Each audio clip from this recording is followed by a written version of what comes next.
Oh, we got Luigi's Mansion and Death Stranding. Oh.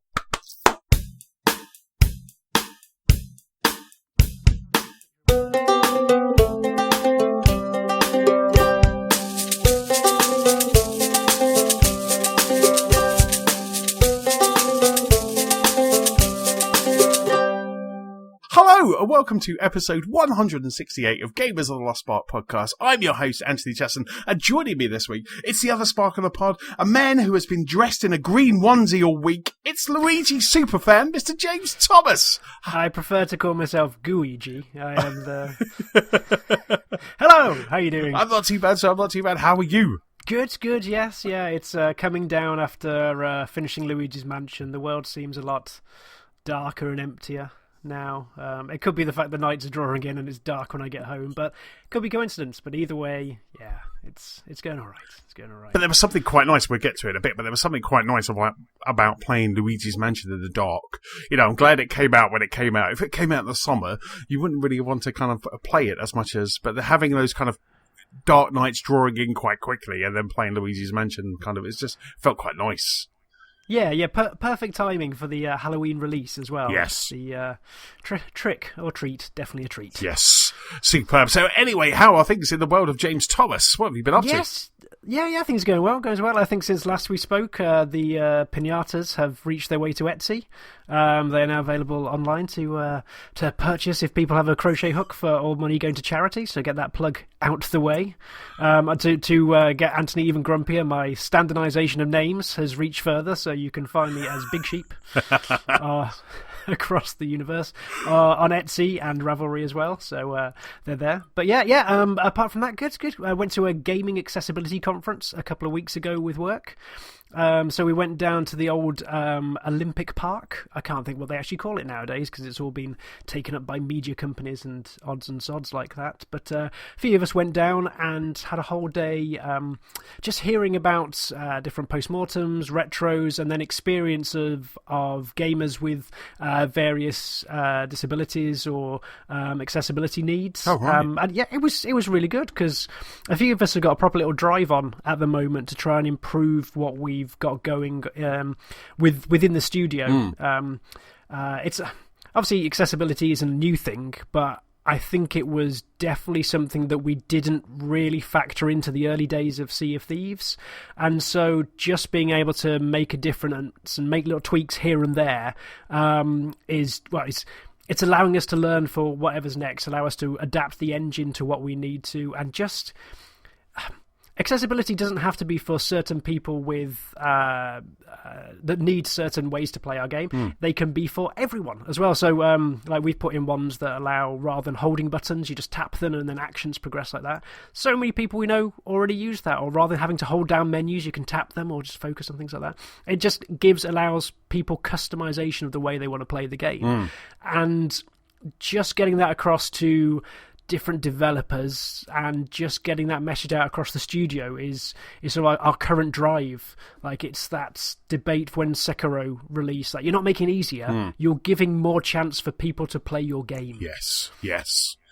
So it's been quite a rewarding few weeks as we try and dig into more of that, try and figure out how we can extract more or make more of what we've got and undo some of the cul-de-sacs we backed ourselves into when developing things about 4 years ago. So, yeah, it's been good. That's really good, because I noticed on, I think it was Gears 5, where they had not only subtitles, which I don't know about you, but whenever I'm playing a game like, Outer Worlds or anything, I always turn the subtitles on, just in case I'm missing something, especially as I used to kind of play whilst listening to music or a podcast, which I stopped this year. But I noticed that Gears had a way where the accessibility was for hard of hearing. So they had more kind of, they would move the camera to where the sound was coming from, but also kind of show visual prompts as well on the screen. And I just thought that was really good. That was really, because if you are hard of hearing, you're probably going to miss out on a lot of that, on a lot of those subtleties. So actually kind of having those on-screen prompts like a creak or a scratch or a screech or whatever, having those on screen is probably going to help that as well. And I just thought that was a really nice touch. Yeah. Gears is actually held up internally as like one of the true successes, because with various legislation across the world, there's a minimal requirement requirement for us to meet with subtitles and like text to speech and voice to text. But then Gears, as far as I'm aware, went above and beyond with the amount of options that it put in for especially hard of hearing players. And yeah, I think we're trying to find out, get their postmortem and really dig down into what they've done, because they've done more than tick the boxes. They've really made the whole range of things. Because until this conference, I hadn't quite thought about needing or wanting to put in the barks of peripheral NPCs or so, or even like sound cues of explosion over here, like you would with a closed caption system, even at the cinema or so. Yeah, and it's really telling, because I think I can't remember the name of the gamer, but they had a blind gamer be able to complete Gears through just like the very sensory feedbacks that it was giving. So wow, yeah, it's impressive stuff when done correctly. So fair play to the coalition for going above and beyond. Yeah, absolutely. Like I say, it was definitely kind of a standout thing when you kind of go through those options. It's always good to go through the options when you get a brand new game, but just seeing those and kind of seeing how they kind of implemented it throughout the game was quite impressive. Yeah, it's made me really check all the games that I've played since, and we'll go through these in a minute, but like Luigi's Mansion, as much as I love the game, and we will get into this, the whole menu setup seems like Nintendo haven't moved on since the late 90s, as you can't even invert your joystick, let alone change subtitle sizes. So and then Outer Worlds, when I started playing it, I felt, despite having like a 60-inch telly, I was there squinting going, what does that say? What is that text? So yeah, there's for although they've done some great, like Outer Worlds I actually really like, because they put a subtitle option up, do you want them on or off, before you even start your game. Like, you don't even have to go into the pause menu. I think that's a lovely standard to have. And so all the important text, I hasten to, all the important text is readable and what have you, but some of the flavour text, I was there just trying to make out. It felt like an eye test at one point in time. Superb. No, absolutely. Yeah. I do like it when you get that in a game, because a lot of the time you miss the subtitles in the cutscene, in the opening cutscene, because it's not until you kind of actually get to play the game proper that you actually kind of get to go, right, okay, I've done the opening gambit of this game, now I'm going to pause, go to the menu, and now I'm going to choose my audio. So actually having that kind of, is this the right HDR, is this the right brightness, do you want subtitles, etc., etc., having that kind of screen prompt that you need to go through before the game starts, I think is a really good implementation of the whole thing. Yes. More should do. More should do that. Excellent stuff. Yeah. So that sounds like a really good conference. Yeah, it was. And we're hoping to do more with the various groups and charities. Like, we work with Special Effect already, so I think I'm hoping to go and see Special Effect in December, and then have a few more things planned so we can set ourselves on a good footing going forwards. Fantastic, awesome stuff. Anything else in the wonderful world of Thomas? No, those are the big bits. How about the world of Chesham? Is everything down in Wells? Everything is awesome. Today, we were just chatting just before we kind of got started. I got to watch the Mandalorian. As we were calling Captain Corelli's Mandalorian, Captain Kirk and his Mandalorian, and so we got to see. I got to watch Mandalorian, which is on Disney Plus, and oh my god, that's good.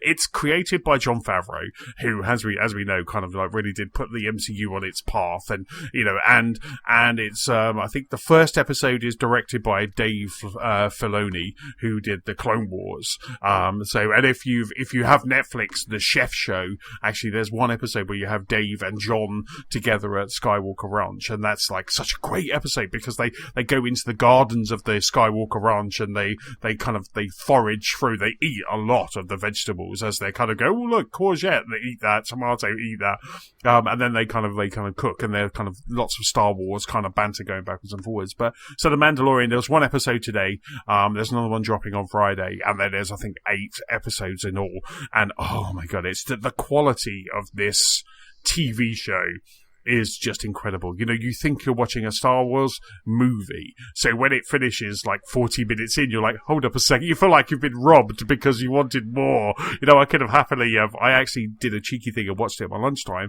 but I could have watched so much more. I just could have just sat down and just kind of gone through the 8 episodes and not even known. My phone, I would have had loads of instant messages. And So it's going to be chunked out week on week after these first couple dropping? Yes, because you've got Disney Plus are kind of like they're doing a lot of shows that are today, launch day, and then there's another shows on Friday. And I think it's kind of, its natural place is going to be on the Friday, so it's like every Friday there's going to be a new episode. So it's just like a 40-minute show every week, so which is really good, which is similar to Apple TV Plus as well. They're kind of the morning show with Jennifer Aniston and Reese Witherspoon, which is really good, which I'm really enjoying. They had 3 on week 1, and now there's just 1 a week. Oh, okay, so metering them out. So do you say this is set after Return of the Jedi? Yes. Between that and this new series of 3 films. Yes. I forget the first one. Yes, Force Awakens. Kill me? Thank you. Yes. Okay, cool. So does it set anywhere near the main storyline, or is it just in the universe then at this point? I think it's watching the fall of the Empire. Yeah, I think watching they made a couple of mentions to, and I'm very impressed that you know this kind of this. It's like you've got Wikipedia open or something. I revised for you. You're like, I'm podding with Antony. He's about to talk about Star Wars from all of his messages today. It's set after the fall of the Empire, which is Return of the Jedi, and it's kind of before Fallen Order. For this first episode, they talk about the Empire falling. There's a couple of stormtroopers, but that's kind of it, really. It was kind of real kind of scene setting of the Mandalorian rather than anyone else. So it's very good. Yeah, because I think, am I right in saying Bob? This is not me trying to impress you, because it could not be right. So is the Mandalorian what Boba Fett was? Yes. So Boba Fett, Jango Fett, they were the Mandalorian. Okay, because I think I heard on the lead-up. I took that to be this was about them, but no, this is about their race. They're kind of people. Mandalorians are warriors by kind of nature. They never really kind of take off their mask, a bit like Judge Dredd. They kind of never kind of take off their mask. So the Mandalorian is cheap for extras. Then, exactly. So. Yeah, or you don't even have to have that actor, because it's really. I mean, in the first episode, you did not see the actor's face. So unlike Sylvester Stallone, who I think took his helmet off in like the first 2 seconds of Judge Dredd, and unlike Carl Urban, who kind of was there he was there because he loved the part. You just kind of see that. So it could be, I think there was actually in the credits, because the credits kind of do this thing where they almost like drawing things that happened in that episode. So you always get these gorgeous pieces of art and you're just looking at them, and just everything about this show is just amazing. And I can't wait to kind of see the next episode. I think Dallas Howard, is it Dallas Howard? Ron Howard's from daughter. Jurassic World. Yeah, the high heel wearing woman who was. She actually directs one. So her dad Ron Howard directed Solo, or took over directing Solo. So she must have kind of been around, and she directs one of the episodes. Nice. Yeah, I think I had some interviews with her around the time of Jurassic World 2 that she wanted to get behind the camera more. So yes, this sounds like it's going to go well. So is this a shiny 4K HDR job as well? Is it like a Disney Plus going all out? Yes. So 4K HDR. Disney Plus actually today released all of the Star Wars movies onto Disney Plus in 4K HDR. Oh, I saw a headline come up before I came on Twitter about George Lucas, like the day before he sold Star Wars to Disney. Didn't he change another scene or something like that?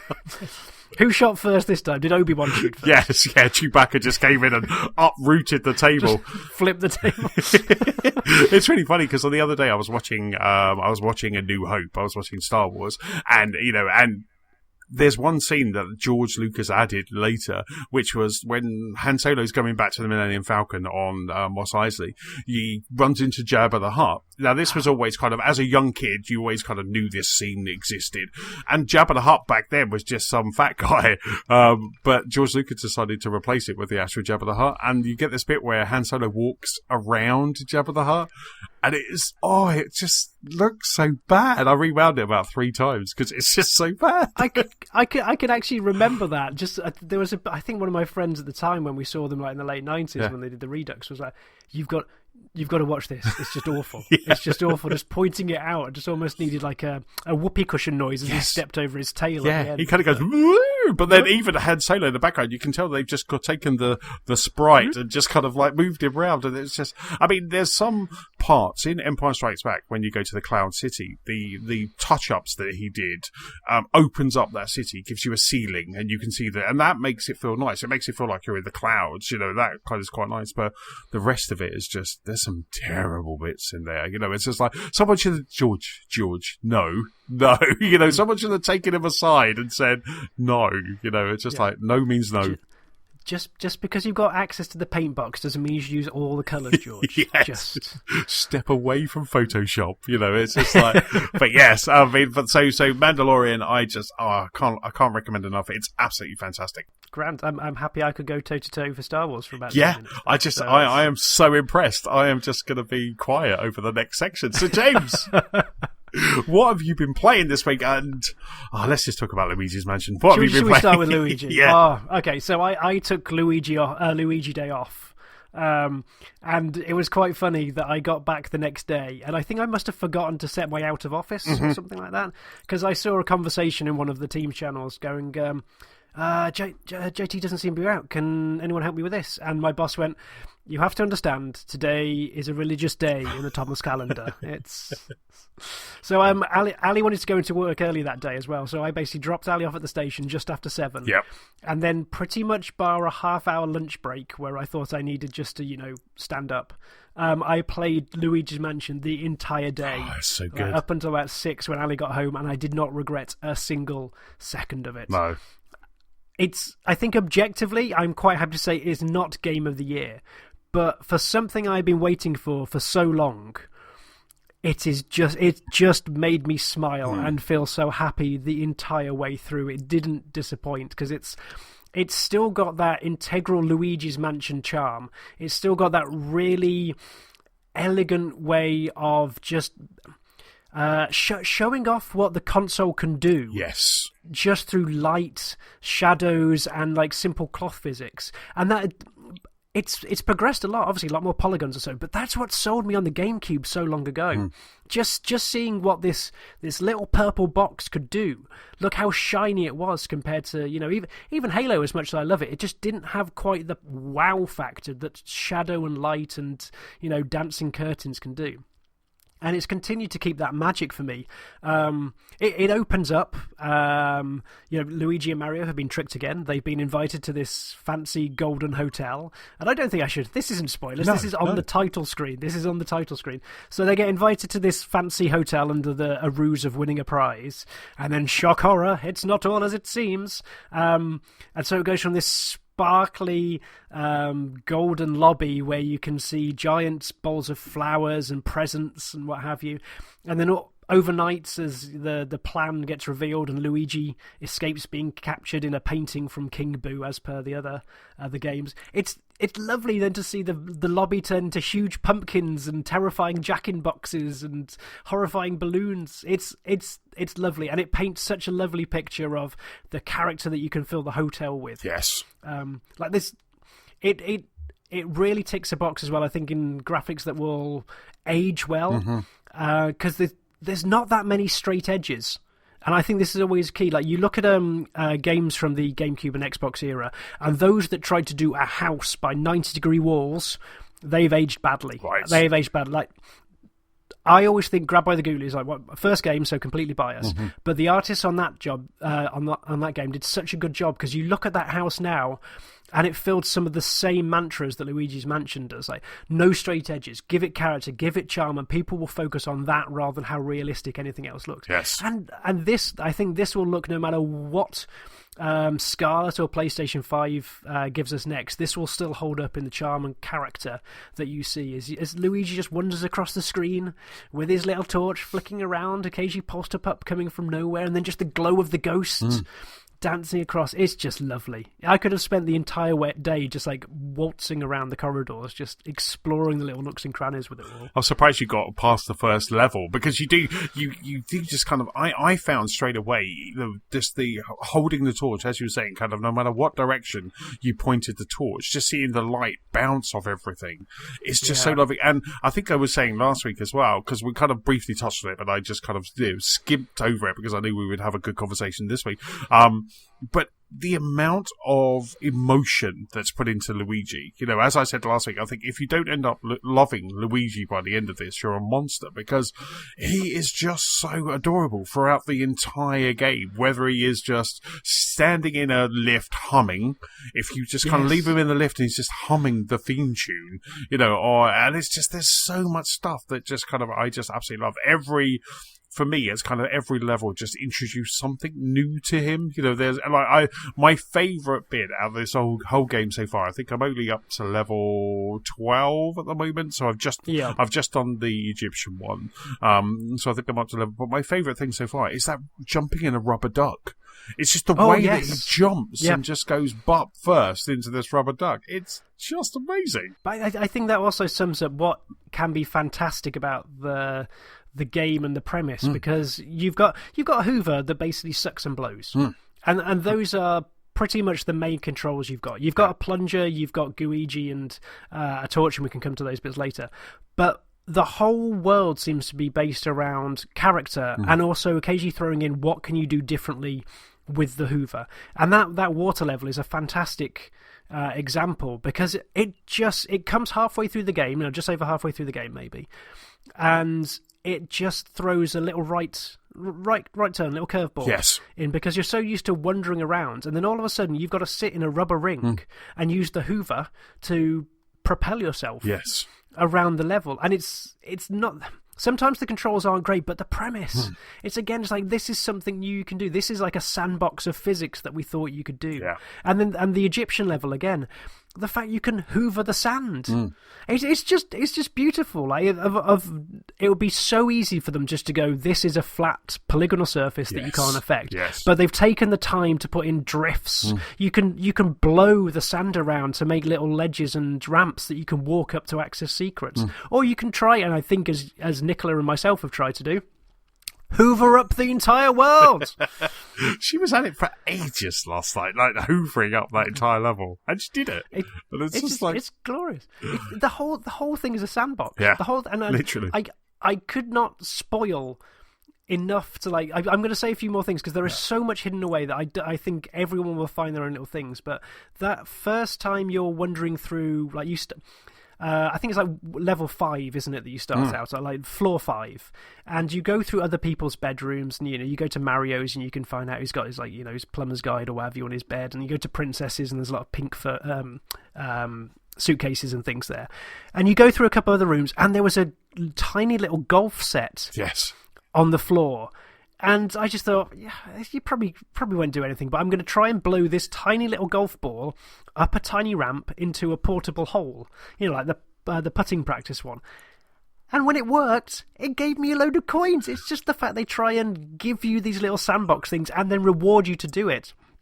There's a set of levels where you find a whole set of musical instruments, and on 2 different sides of the level there are a pair of cymbals separated. And I spent ages throwing a suction cup to one, dragging it halfway across the level, and then finding the other, getting Luigi to do the other one, and then using them to slam them together. This is not something you could do simply. And they gave me, again, a shower of rewards and coins and notes and things like that. Yeah. And it's just beautiful that it wants you to try and play. This is a playground, and the entire thing is set up just for enjoyment. This is not a hardcore fancy game. This is just there as a nice little painting. Go and enjoy this world of water and rubber ducks. Go and enjoy this natural history museum. Go and enjoy this orchestra pit. Yeah. Because you will poke around and find stuff, and it'll just make you smile. Absolutely. I love the fact that they have hidden, in every level they've hidden 6 gems, haven't they? There's 6 gems in every level, and just finding those is just such a joy, because some of them are quite obscure. Some of them means you have to kind of shine your dark light on them to maybe activate something, and you wouldn't think that, but I just love that there is, for that, that's just catnip to Nicola. She's she can't leave a level until she's got all of them. And as I was saying last week, I followed her around a couple just so I could get all of them as well, and get that Luigi's Mansion achievement for each one of those as well. So every time you get the whole 6, and I just found that the way they hid all of those and all of the things that you're looking for, just what you had to do to get them. I was talking the natural history one, firing Toad around, so you just kind of suck Toad with your Hoover and then throw him at a skeleton, and you get one of of the fossils for that level. You know, it was just, I was like, I don't know, would this happen? Would this work? And I just fired Toad at this glass cabinet, and it shattered, and I got the fossil, and I was just like, that just made me chuckle so much. And that's what I'm finding with this game. And I played it on a train, and I'm playing it at home. I'm chuckling to myself while I'm playing it. It is literally a joy to play. You know, I'm finding some games you kind of like you laugh every now and then, but this one I'm just finding myself with a ginormous grin on my face and just laughing all the time that I'm playing this. Yeah, and to be honest, Toad deserves it. I yes. just like, right, fine, I'm going to fire you again at something. There's and it's weird from like a development point of view as well. This must have been such an intensive game to make. Yes. Like I guess sometimes with a lot of games, there's how can we get the most out of this asset, this animation, this level or so. There is so much bespoke machinery going on behind the scenes. Yes. I tip my hats to the entire dev team because it seems like everything was open for ideas. I won't spoil this because I think it was one of my favourite puzzles in the game. But that level where you get to the film set. Yes. Oh, and that's my favourite. Just the amount of time, I think you said last week, right, with the green screen stuff, but the way that puzzle played out, again, was just so bespoke in the way that it set it. And then the boss fight after that. The bespoke nature goes on to the ghosts as well, because like you go into the Egyptian level and they're dressed up like mummies. You go into like the film set one and they're dressed up like 1920s directors with like it's just charming. It's a charm offensive at that time. Yes. And I guess getting back to the nuts and bolts of it, like the actual mechanics are relatively simple. Yeah, you go around just basically hoovering up the entire world, seeing if it will A, have coins behind it, B, suck away a curtain so you can find some like a secret passageway behind it, or trying to find keys and things like that. But for what is effectively quite a 101 set of skills, they mix it up an awful lot. And I think part of this is just through natural exploration, as we've said, but then part of the simplicity of the ghosts, I think, goes a long way. Because they dress them up in all these different various guises, you might not mind that you've seen this basic blue ghost umpteen times over, but they might come at you in pairs dressed in a ridiculous way, or maybe they'll be mixed up with one of the big red heavy dudes that slams down. So they try and give you a challenge that's enjoyable to get out of, rather than just trying to test the difficulty as well. And that's something that I really appreciate. They're not trying to make it super hard for the sake of it. They know why people are here and don't want to push it too hard. Absolutely. I kind of feel that kind of up until the Egyptian level, I was actually saying to Nicola, I think because I just enjoy catching ghosts so much, that there wasn't enough ghosts. But I regretted saying that when I got to the Egyptian level, because they really do like pile them on there. But there was like, I wanted, and I kind of found myself wandering around, and ghosts do come back every now and then. You do come across another ghost because I just enjoyed that kind of chasing them around, flashing them, kind of making them solid so you can then hoover and then tuck them in a different direction before you kind of struggle with them. And I just really enjoyed that when you're presented with like a whole load of tiny ghosts as well, so you kind of flash those and then just kind of, and it's just, but my favorite sound of the game is when you kind of admit your dark light and it just throws out loads of these orbs, and the sound kind of just hoovering up those orbs before that dark light thing becomes solid. That sound is just gorgeous. You know, I just could not stop listening to that. It was one of those, just the whole kind of and again, the thought that was in, because it could have just been it's just a normal thing, but it's each one kind of, it gets louder and louder and into a crescendo when you get to the end. And I just really just loved that. Every time I had to do that, I was just, again, it was another joyous moment. Yeah. It's a nice way just to go through the levels again and trying to see if you missed anything. Yes. Just shining the dark light in little corners or so. But yeah, in terms of the ghosts, have you enjoyed the boss battles so far? Yes, I don't think there has been. There's been a couple of boss battles where I'm like, what do you want from me? What do I need to do here? There was one where I was glad that I bought a couple of extra bones. So I always make sure I have like 3 bones, kind of like going. And what the bones do is, if you die during a boss battle, you'll have the bones, and the ghost dog, will actually... The polterpup, thank you very much, will actually lick you back a week. It will lick you alive. Like it will just kind of come and it will actually. So you don't pet the pup in this game. The pup pets you, and and it brings it. But the great thing about it is you don't play the level again. You take it from where you left off as well. So which I find is because it's obviously you're struggling a bit. You've died in this level, and now you're going back, and it's kind of just taking you exactly where you was. It's not restarting the level. So I found that I did that a couple of times, but I don't think, like I say, there's been a couple of bosses where I'm like, what do you want from me? What do you need from me? The one with the water was that one. Oh, yes. That one kind of had me kind of scratching my head for a bit, but then I kind of figured it out and figured the best way of double teaming them as well with Luigi and Luigi as well, having Luigi kind of waiting on the sidelines ready to kind of activate. And I just think it's just been fantastic. What about you? Have you kind of have you finished the game now? Have you finished? Yes, I've finished it now, and I think I appreciated how quite a lot of the boss formats were very old school. There was a lot of almost like 3 hits and you're done. Admittedly, you've got to try and hoover them up and defeat them or so, but you could tend to do a lot of them in 3 blasts, and so they get a wave, maybe getting slightly difficult each time. But there was a mixture, I think, occasionally of slight frustration because of the options that you got available to you. Yeah.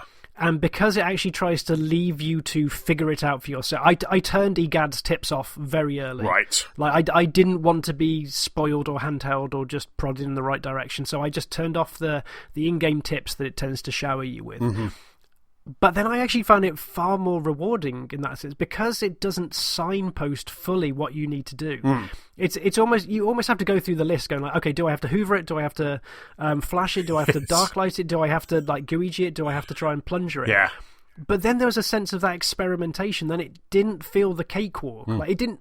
I think I only used about 5 bones throughout the entire thing. But just knowing that they gave you enough freedom to survive, I guess, each boss battle and try something different, and maybe this would work. I liked it because, like, occasionally with Zelda is amazing. I'm not slating Zelda, but occasionally you do get that. Oh look, I've picked up the boomerang, and they've got a giant flashing weak spot. I wonder what I need to do. Yes. Occasionally it's far too telegraphed, so just giving you that literal sandbox in certain situations, when I think of the Egyptian level, you just get to try. Yeah. And you might be able to get to that, or you can try and pull out Luigi, because like, then having to literally attack it from a separate angle. Yes. It's just genius. Luigi, I think, adds so much to this game that I initially wrote off as just a tacked-on co-op factor. Like you, I think I look back to, was it Galaxy, where you just had the second player play with one of the Wiimotes and wave it over the screen to cut the coins, or the Odyssey co-op where you played the cap but that was weird because then the first player would be wearing the cap and it got confusing. This is a solid co-op partner. Yes. But also, it doesn't feel like a cheap gimmick. I think I only found 1 or 2 situations where you had to go and stand on one pad, Luigi had to go and stand another to activate a door. Yeah. 2 situations. Everything else is having to tag team, having to, one of them's using the poltergust, and the other one has to go off and do something else. There's a lot of tag team efforts or getting through grids and stuff that made Luigi felt like a tangible asset to the game rather than just this little tick box on the back of the folder. Yeah, the box. Yeah, it's just like, oh, there's something new this time around, and we've introduced Luigi. Yeah. He was actually, you're right, there was so much thought put into that kind of character. And like I say, just popping him out kind of quickly because you can see a puzzle, you think, oh, I'm going to try it from this angle. Maybe if I do Luigi here and I do Luigi. There hasn't been a time where, again, you just don't stop laughing at this game because there are, I think there was the prehistoric level or the museum level where you almost kind of give Luigi up for sacrifice. It's just like, he's over there, look over there. That I felt really bad. I was like, there's Luigi's just standing there because you're now controlling Luigi, so he's just lifeless standing there, and you're like, look, he's over there, eat him, and it's just like, but apart from that, it's just so much fun. But finding a grate and then going, okay, right now I've got to do that. There was a couple of really cool puzzles where you had to turn some gauges so Luigi would go to the right pipe and to make his way up to a platform, and I really enjoyed that as well. Turning all the valves on and off, making sure that you're using the right pipe, and just seeing kind of come out in the right place, and and every time when you kind of get him back into the poltergust, and he just sticks his thumb up every time. He's happy to go into that poltergust. He likes it in there, and I just love it. I just think this game is, I mean, I know you say it's like, it's not game of the year, but it's kind of one of the most fun that I've had this year playing games. And it's just like, it's going to be a lots of lists, I hope. Yeah, the more we're talking, I think actually you screw objectivity. Like, this is for me up there. This is up there. Yes. The big downside for me are the controls. Yes.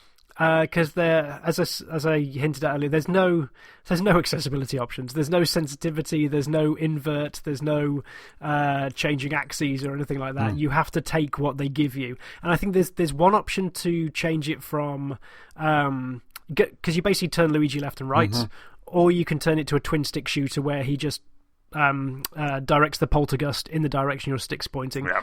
But then you can't go up and down unless you use the motion controls. That's right, yeah. So it seems there's no perfect combination.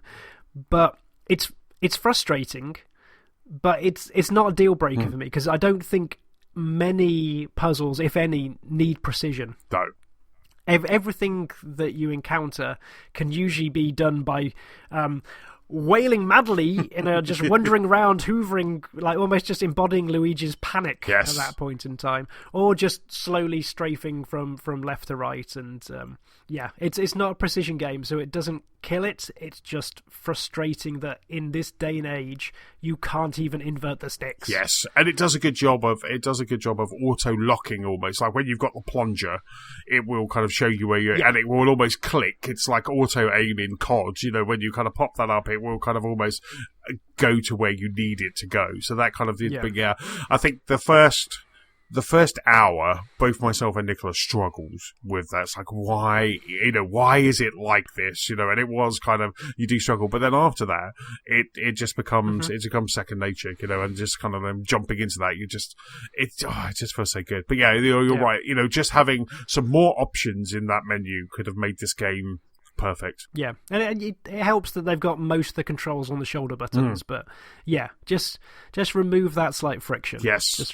Just allow people to do it themselves. There definitely is one. I think there's one thing where because I've played all of mine handheld, I don't kind of really dock my Switch, I only dock it to charge.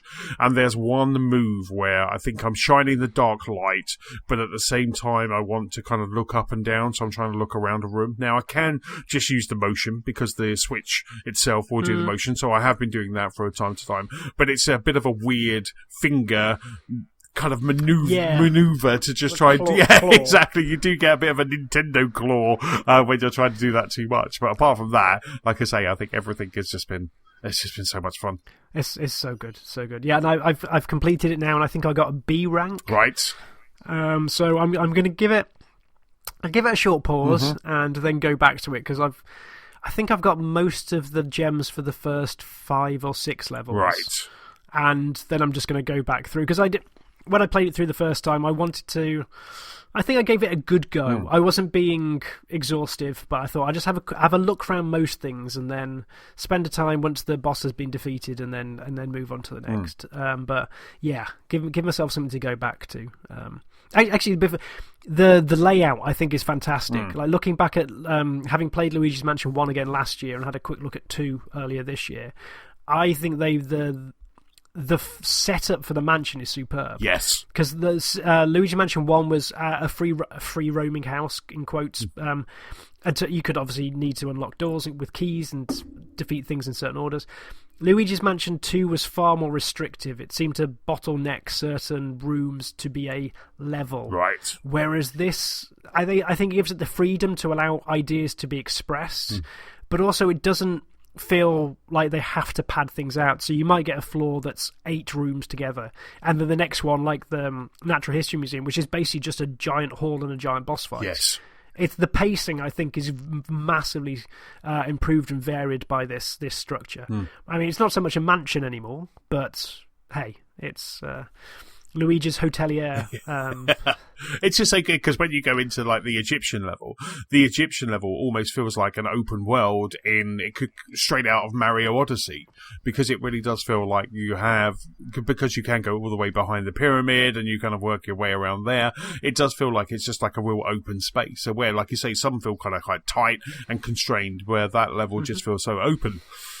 And, I was just constantly, like I say, I've got past that now, so I'm two past that. So like I say, I must be on 12 or 13. So I can see that because what you do is every boss gives you a button for the elevator, then that kind of flies. Luigi is constantly surprised that the button's going to fly out of his hand and into that hole. He's done it 14 times. The only animation they've reused. The only animation. He's done it 14 times. It shouldn't be a surprise anymore. And then you make your way up. And I just love it. And I love the fact that you got is it a virtual boy, which is for EGAD, a virtual boo. So that's so cool to just be able to go into that and then be able to go straight to the shop, being able to kind of just zoom to the shop and then be able to just kind of pick up some extra items or things like that. It's just absolutely fantastic. They would, like I say, they maybe kind of didn't do the controls as they should in a new game, but they definitely did. Everything else was really kind of just ticking all those boxes. Yeah. So yeah, I think we've talked ourselves around to it. Luigi's Mansion is Gamers of the Lost Spark Game of the Year 2019. That's it. We don't need to have a Lost Spark Game of the Year edition now. We don't have to have that episode because we've just done it. So sorry, Stu. Sorry, Steve. Efficient. You don't have a say. Have you played the multiplayer yet? No. I think I offered it to Ali, and I think she turned it down. Half in, what the hell is a Guigi? Half in, I don't know if you'll let me just have fun. Right. So, no, you need to play this properly, Ali. No, I do need to go back and have a look, because there is the Scare Scraper. That's it, yes. Which looks like a load of extra mini-games they put onto one side. To be honest, until this literal conversation, I had completely forgotten there was a multiplayer beyond the co-op, so I will have to have a look at that. It just shows how good the game is, doesn't it, that you kind of completely forget another bit. It just seems, again, very classic Nintendo, or even just like games of a certain era ago, like we need to tack on some sort of multiplayer to this, even though it doesn't really need it. Yes. They're like, we've got this really cool gooey physics, and because I think in the multiplayer you get kind of different color goos, don't you? There's like so that's kind of how you say they're just like, we need to play around with this some more, and they had a whole team kind of just making that multiplayer. Yes, it could be good. It looks like it could be interesting fun, but not core. Not core. It would be good over Christmas. You can then kind of scream at Matt and Jodie. You can scream at your brother and sister whilst playing that and filming it for all of us to watch it. Sold. Excellent, superb. Right, that's Luigi's Mansion, Lost Park Game of the Year. So we have a bunch of really cool games, or we have Death Stranding, which doesn't mean doesn't mean that that's a bad game. So do you want to should we go through the other three on your list? Shall I? I'll rattle through a few then. So a couple of Game Pass games have cropped up since I was last on that I decided to have a look at. One of them was Felix the Reaper. Yes. And the art style really got me on this one, because the promo art to it looks like you're playing a cross between Baymax and some sort of stormtrooper in a waistcoat. That's a really good way of putting it. Yeah, and let's face it, like from just the look of it, I don't actually know what this game is. I just want to see how it plays out. And it's a weird premise. Like I think it's the Ministry of Death who are set up to try and collect the souls of those who have died. Basically employ a lot of Reapers. There's too much for a single Reaper to do, so they employ a load of Reapers. So you play this Baymax-looking character to go out and then collect the souls. Apparently he's in love with someone from the Ministry of Life or something like that, and so hopes to go down to Earth every time and meet her. It's lovely. Like the actual style is spot on. I think it's got a beautiful realised look that works well in 2D and in 3D. The game's an interesting one because you're given a grid, and you are afraid of the sun. And so the main mechanic is you have to hide from the sun, but you can also turn the sun like 90 degrees and use the shadow it produces from trees and houses and rocks and what have you to scamper in across the grid, maybe activate some switches or move boulders or things like that might obstruct your view. And you have to get to the target that not wishes to die, that is going to die. Yes. And it's set up over a few levels constitute a story. So the first one is about almost like a rich noble from the medieval era goes deer hunting with his manservant, and things happen. And it's a bit gruesome. Yes. It's like a bit of dark humor to it. It's good. It's good. Like it's a good puzzle game. It didn't really click with me that I wanted to carry on playing on the big screen as well. It felt like with a few more refinements, it could play slightly quicker.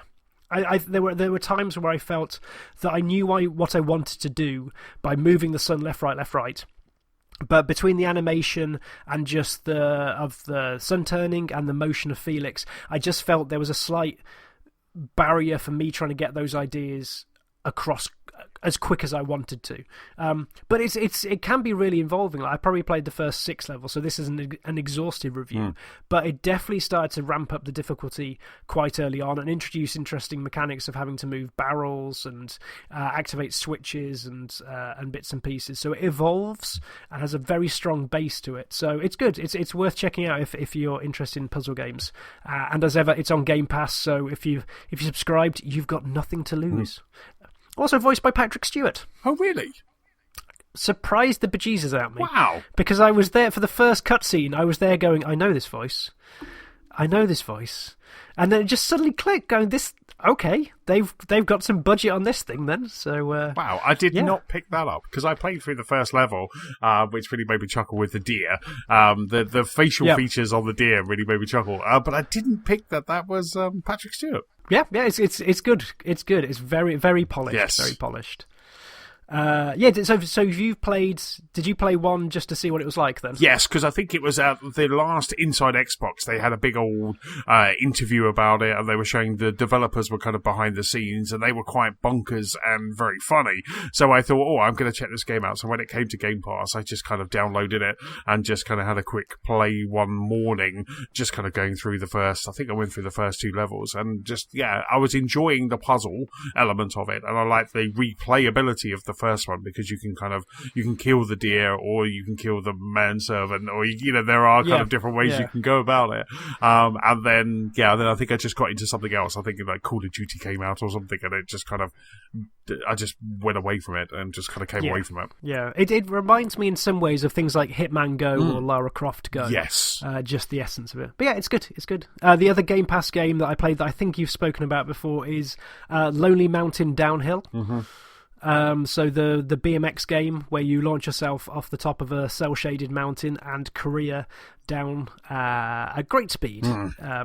And I have to say, I am absolutely fascinated by this game. And I choose those words carefully because I find it it's so compelling, but I'm also interested by some of the bits that actually try and poke me away and push me away from it. I think it's a really interesting piece of design. Like I honestly just was so fascinated. I was pausing it going down the mountain and everything like that. So I think it's split into 2 sections. So the actual main game for me is the main game full stop is you're at the top of a mountain and you have to go down it as quickly as possible. Yes.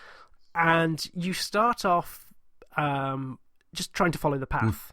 You go down these breakneck hills, try and slide down these slopes, skip over rocks, maybe do a bit of a jump, and you go from the top of the mountain where it's massively steep, maybe snaking through some woodlands and then down to the base camp, going through about 9 or 10 checkpoints, I guess, on the way. But I just honestly, I cannot get across how beautifully I think some of this level is designed. It is utterly wonderful that the main path is so obvious, But the more you look at it, the more you see the subtle shadings in the grass, or maybe a slope that veers off to one side, where you can just cut seconds, if not, tens of seconds off your time if you can be competent about it. But it's just so delicately done. There's nothing that is screamed out at you. Nothing is signposters going, this is the shortcut. Yes. It's all down to you paying attention, you having a knowledge, even a rough knowledge of where the slope is going, and then just having the confidence to try and take it. And it's just one of the most beautifully designed levels I think I've come across in any game in a long time. And so I really want to love it, except there's just elements of it that hold me back. Because it felt like, to begin with, this was going to be a Trials game. And you know how we've played Trials before, the group of us, where we would just go out and choose 1 or 2 levels, and we would just try and master it. What's holding me back from doing this in Lonely Mountain is, I think, the way it's structured. Because we commented when we first started, I got a quicker time than you, but you had only fallen over 10 times. Yeah. I'd fallen over about 60 times. And that's because of the way the checkpointing works, is that if you stack it, you just go back to the last checkpoint. And if I got past that next checkpoint, my time would be banked. So no matter how many times I fell off again, if I'd have got to that second checkpoint at 15 seconds... every time I stacked it after that, I would start with 15 seconds on the clock. I wouldn't be penalised with it. And so it's really good if, on a solo run, you're trying to get the most speedy, most efficient run down. Because the time challenges are really, they ramp up quite quickly. You go, have a gentle meander down, and then the next challenge is shave a minute off your time. How the hell am I going to do that? And you do that by just taking risks. Yeah. And so it's quite an accomplishment, I think, when you can do that solo, but it just doesn't lend itself well, I think, to the competitive online leaderboard competition that we would usually have. Because the thing with the Trials is that you can just go for it, and you need the most perfect 30 seconds. Yes. Like the absolute pinnacle of your achievement for 30 seconds. But with Downhill Lonely Mountain, you just need to get lucky. You need to get lucky like 8 or 9 times to finish it right. And it just doesn't seem to have that flow. Like, you don't want to... You want to start again to get the genuine result, but actually if you just keep hammering it down, maybe once you're bounced just in the right way to shave that 15 seconds I need to beat you on the leaderboard. And so it's really nice. It's really nice game, but I just think the structure just lets it down from being a real addictive quality at that point. I think the only thing for me that kind of like lets it down slightly is it's just so delicate as well. If you hit a tree or just kind of clip... Fur. Yeah, exactly. Yeah, if you clip a tree, that's it. You're stacking it. And a couple of times, I think when I stopped playing it, because I was rage quitting, it was because, there was one, the very first level, I think it was the second section, where whenever I start the section, I just went straight into a tree, and it was just hilarious. If I could have just recorded it, there was probably about 5 replays where I was like, right, start, into the tree, and I just went straight into the tree because I was trying to just squeeze between, like cut across the path, but I was just going straight into this tree every time, and it made me laugh so much. But I did feel that kind of going down the hills, you would go down a corner, and then you would go, and you would just clip something, and you would just stack it. And I just thought the one thing was, if you could have just turned the dial just to make it a little bit more robust, I think that would have it would have kind of lent itself to a... right, we're gonna leaderboard this. We're gonna really kind of try it. But I think that was just the one thing that kind of almost got me kind of bouncing off of it. Was I think the style of the game is fantastic. I think it's beautiful. Gorgeous. It's simplistic, but yet it's absolutely gorgeous. I could have that as a backdrop on my Xbox. It looks absolutely superb. But like I say, I've really enjoyed it. But and the different levels as well. There's one that's very autumnal, so it's very orange and brown, and that just looks stunning. And just trying a new course is similar with Trials, always kind of going to that next course. There was always a bit of a buzz about it, and I have that with Lonely Mountains Downhill as well. But it's just like I say, the harder you go, the further down or the more courses you unlock, just that finickiness just kind of puts me off. I have quit a couple, but I'm just going to go back to the first one because I know I can get around that.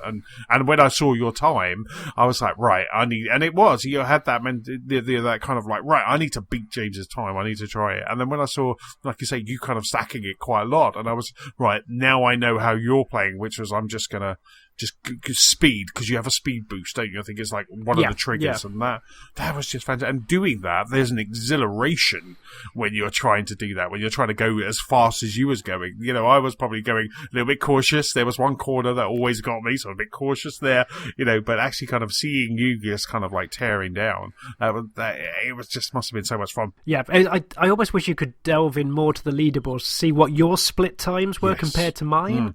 Just for that. Again, Trials is the easiest comparison, even though they're completely different games. But that leaderboard competitive with things like Trials is you got to see how good other people were at the same time as you. Yeah. Whereas because the courses are so long, it's like you lose, I guess, perspective of where that time is gained or so. But with the controls as well, I completely agree. Because it is time sensitive, I don't think it needed to be as delicate with what throws you off the bike. You get the penalty by simply being buffered or slowed down or stalled, as you would if you go through long grass. Yes. And so there is that. Yeah, if I've hurled myself off the edge of a cliff and I don't hit a flat rock, please send me over the handlebars. But I went over moss. I went over moss. How is this? That's so cool. So final thing I said, I think it's one of the most picturesque games that I've played for a while. There's essence of, imagine a biking game in Firewatch. Yes. And I think so much of the wonder is achieved through the camera angles. Yes. Because the camera is effectively fixed on a on a compass direction. So no matter where you're going, you could be going into the screen, you could be coming out to the screen, you could be going across it, but the camera is always facing, shall we say, like northeast.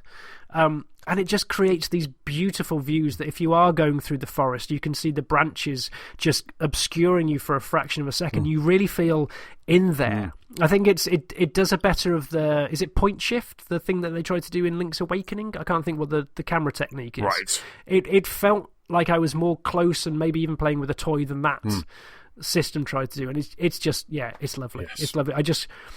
I wish I liked the core structure more. Yes, I totally get what you mean. But like I say, it's just, again, that's on Game Pass as well, isn't it? So that's available on Game Pass to just kind of jump in and try and play. Again, it's... Do give it a go. Yes. Do give it a go. Yes. And to round out the Game Pass hat trick, I guess, Outer Worlds. I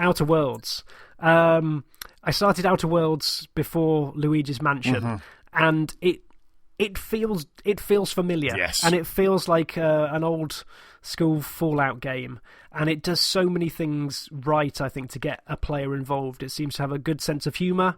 It's got some really nice stylings, because it's almost like a Wild West space futuristic so like Serenity, Firefly type approach to it all. So it seems to set itself in just the right universe that can cope with, if you want to style yourself as a sarcastic gunman, you can fit in right there. If you want to as a straight-laced hacker, I'm sure you can fit in there as well. So it gives yourself a good canvas to work with. I've probably played it for about 12 hours, and I'll be honest, I'm running out of steam with it right now. Played most of those 12 hours prior to Luigi's Mansion. I think coming back, it doesn't quite have the momentum for me to want to keep going. I think a lot of it is down to, because it feels like a good one of those, a good Fallout game, and I think I'm very much driven by mechanics right now, which is why I was so fascinated with things like Lonely Mountain or Felix and Luigi's, just the way they kept mixing it up. I feel like I've been through Outer Worlds before, and the character and the storyline isn't quite enough to push me past that barrier to keep going. So the premise is good. The worlds are owned by corporations, and there's an interesting run of jokes about how everyone seems to have to say the company line, and there's the good versus bad always seems to be, well, the company is telling us to do that. We have to work for the company. Yes. And then the bad side seems to be, well, the company is bad, so we have to go out here. But maybe there's a slightly less bad situation, but still bad. It does a really good job. I really like the way it paints shades of grey in the decisions you have to make. Like, although the overarching story is bad companies, the alternative isn't always peachy either. Yes. Like, you'll be affecting a lot of people if you shut the company down, or if you try and give strength to an outside group. So the actual moral decisions you make are wonderfully nuanced in an essence. And I think the companions that you find along the way help with that. I've got 4 companions so far, but the first 2 I've got, which are Pavati. Is it Pavati? Yes, Pavati, the lady engineer, yes, and the vicar Max. I'm just bonding with those at this point in time. So if I do carry on, I will probably just stick with those folks until the end. Not least because every time I execute Max's special move, he does just this like witty one-liner, like "I'll take your confession now," and then shotguns them to the head. superb. So it's got a lot of like good fun character in so much of it, but just the core central of it I'm finding quite dry mechanically. Yes, like for a couple of reasons. So I've tried to go down a stealth route, and I find the stealth very old school. Like, stealth is guards won't notice you unless you poke them in the face. But it doesn't really give me the option of, like, stealth kills or just merely trying to get away with it or try and sneak in areas. Because a lot of the stealth routes are just, there's a big signposted back door somewhere that I can get up to hack. Yeah. Which is fine. But then the downside is, actually, I don't get the XP for bypassing the dozen guards that I've just managed to outwit. And so I might be falling back to my old D&D approach, where if my adventurers manage to stealth into a mansion and steal the gold, yes, they have, quote-unquote, dealt with those guards by not having to deal with them. And so I feel like I'm not actually being rewarded for what I'm pulling off, the heist that I'm achieving. Yes. So it seems like the most efficient way to do this is actually sneak in, unlock all the doors, and then massacre everyone. Or even just massacre everyone and then unlock the door. There doesn't seem to be truly a good payoff for stealthing, other than feeling for a fraction that you might not have had to, shed blood. But there's no XP for it. Yeah. And so that really frustrates me at this point, that they give you this and it's not really padded out. And so when you then pull it back, it's going like, well, it's another Fallout game. It's a very good another Fallout game, because obviously we haven't had one of those for a while. But it doesn't excite me enough to want to keep on pushing with it. That's really interesting. I've kind of see Outer Worlds for me as kind of my Christmas game. But I can totally see where you're coming from, because from what I've played so far, again, before Luigi's Mansion came out, it is that kind of, you come into that area, loads of guards will come running at you, so I have just been taking them out. I've just been, for me, there doesn't even seem to be a stealth option of trying to get around them, so I am just like going in there, just taking them all out. I've got a sniper rifle now, so that's kind of helping as well, kind of taking them out from afar, but then they always just kind of run at you. But I can totally see where you're coming from, and I think for me, the what I have played, I may need to restart anyway if I am going to play it at Christmas, because I can't really remember. I know I was bad to a fraction. I kind of turned off the power. That woman in the greenhouse didn't like me for doing that, and now I've committed. Oh, you did that? Yes, one? Oh, okay. Yes. I've committed people to now a life of destitution and cannery or something. I'm just so. You're working for the man. Yes, exactly. So I felt bad. I didn't feel like my decisions were the right one, and then maybe I was just trying to rush that level just to kind of see what it had to offer. But that actually might be one of the reasons why I come back over Christmas, though, is because that level, as you put it, the levels are really nicely sized. I think you and Steve spoke about it last week, whereas they're not huge. They don't try and be, hey, see that mountain? Guess what? You can't go to it. It's like, yes, finally something you can actually like run across probably the level in 2 or 3 minutes. Right. And I'm all for that. Yes. Because it respects the player's time, and not everything has to be a Red Dead, not everything has to be a Witcher 3. And so this is probably its saving grace, and something I might, maybe I will come back at Christmas and just do another world at a time. Yes. Because you feel like it is a manageable ascent at the game at that point, rather than just looking at what you've got in front of you and seeing 400 square kilometres. It's like, no, there's probably about 3 or 4 major areas in this game, so you can just go and tick the boxes for each of those on each level. Sounds good. Like I say, it looks great. It looks fantastic. Kind of on the X. I thought it looks like a well polished Fallout game, doesn't it? It looks. Yep. But yeah, I'm tempted. I am tempted. I think for me, around Christmas, I think Life is Strange 2 is definitely, because that's a game where I've only played 2 episodes. Yeah. I think I similarly. It hasn't hooked me as much as the first one, so I'm probably saving this for a box set. Yes. Binge. And I think they're all out, aren't they? I think the last one comes out the first week of December or something like that, the last episode of that. So, should be out in time for the Christmas break, yeah. So I think that, and maybe, because I have a feeling, obviously, we're 2 days away from Fallen Order, from Jedi Fallen Order. So that's going to be a game that I'm just playing now. I can't wait for that.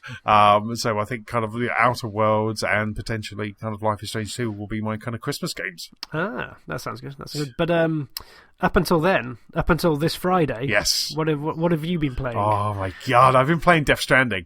I have been playing Death Stranding, and I'll say it out of the box, because it doesn't seem to be a popular opinion, but I'm noticing more and more people are of the same opinion of me, which is, I like this game.